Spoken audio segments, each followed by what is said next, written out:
ബിന്യാമിൻ കവി ഒരുപാട് തെറ്റുകൾ ആ ചെയ്ത തെറ്റിൻ്റെ മേൽ ടെൻഷൻ അടിക്കുന്ന ഇനി അള്ളാഹു എനിക്ക് പുറത്തു തരുമോ എന്ന് ആശങ്കപ്പെടുന്ന ഒരാൾക്ക് ആശ്വാസം നൽകുന്ന രീതിയിൽ ഏതൊരു ആയത്തുണ്ടോ ഖുർആനിൽ? സൂറത്ത് സുമറിൽ ഒരായത്തുണ്ട്.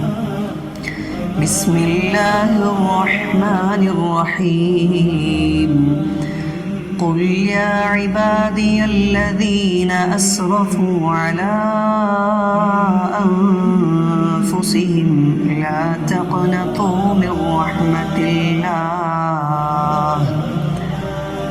ഒരുപാട് തെറ്റുകൾ ചെയ്ത അടിമകളെ വിളിച്ചുകൊണ്ടുള്ള പറയാണ്.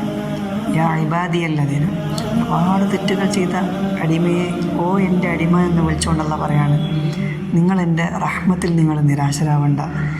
ഇന്നല്ലാഹ യഗ്ഫിറുദ്ദുനൂബ ജമീഅ, അല്ലാഹു മുഴുവൻ പാപങ്ങളും അല്ലാഹു പുറത്തു തരുന്നവനാണ്. ഇന്നഹു ഹുവൽ ഗഫൂറുർ റഹീം. അത് കഴിഞ്ഞിട്ട് വീണ്ടും അല്ലാഹു പറയാണ് ഇന്നഹു ഹുവൽ ഗഫൂറുർ റഹീം, അവൻ പൊറുക്കുന്നവനും അവൻ കാരുണ്യവാനുമാണ് എന്ന് പറയുന്ന മനോഹരമായ ടെൻഷൻ അടിക്കുന്ന ആളുകൾക്കുള്ള ഒരു ആയത്ത് ആണിത്. എന്ത് നല്ല ദീനാണ്. ഇത് മനോഹരമാണ്. മാഷാ അല്ലാഹ്.